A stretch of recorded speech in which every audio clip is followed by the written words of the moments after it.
ওমানের জালান বানি বুয়ালিতে জামান জালান এলএলসির উদ্যোগে প্রবাসী বাংলাদেশিদের নিয়ে এক মিলন মেলা ও নৈশভোজের আয়োজন করা হয়েছে। এতে ওমানের বিভিন্ন অঞ্চল থেকে আগত প্রবাসী বাংলাদেশিরা অংশগ্রহণ করেন। অনুষ্ঠানে উপস্থিত অতিথিরা পারস্পরিক শুভেচ্ছা বিনিময় করেন এবং সৌহার্দ্যপূর্ণ পরিবেশে সময় কাটান।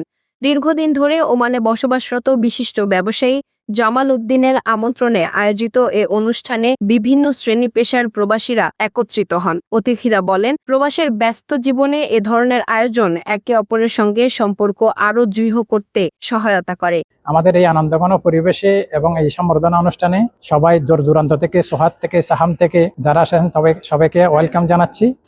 আমি এখানে আসার পর আমার খুবই ভালো লাগতেছে যে আসলে আমাদের বাংলাদেশের কমিউনিটির বিভিন্ন স্তরের এখানে সারা ওমান থেকে উনি অনেক আত্মীয় স্বজন এবং বন্ধু বান্ধবকে দাওয়াত দিচ্ছেন এবং ওনারা সবাই আসতেছে এবং আসছে। তো আমি ওনার আজকের এই প্রোগ্রামের সাফল্য কামনা করছি। ওমানের বিদেশের মাটিতে এই ধরনের বাংলাদেশ ঐতিহ্য এবং সংস্কৃতির যে একটা সুন্দর আবহ, এই অভিজ্ঞতাটা আমি নতুনভাবে পেতে যাচ্ছি। এই সংবর্ধনা অনুষ্ঠানে যুক্ত হতে পেরে আমি নিজেকে ধন্য এবং আপ্লুত অনুভব করছি। অনুষ্ঠানে অংশগ্রহণকারীদের জন্য আপ্যায়নের ব্যবস্থা করা হয় এবং সবার মধ্যে আন্তরিকতা ও সম্প্রীতির পরিবেশ লক্ষ্য করা যায়। আয়োজকদের পক্ষ থেকে জানানো হয়, প্রবাসী বাংলাদেশিদের মধ্যে পারস্পরিক যোগাযোগ, ভ্রাতৃত্ববোধ ও সৌহার্দ্য বৃদ্ধিতে ভবিষ্যতেও এ ধরনের আয়োজন অব্যাহত থাকবে।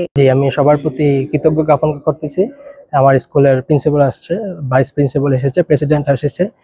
সবার প্রতি আমি অনেক কৃতজ্ঞ এবং ধন্যবাদ তাদেরকে। তারা সবাই এখানে এসে আমার অনুষ্ঠানকে আরো সুন্দর করে ধরে তোলার জন্য।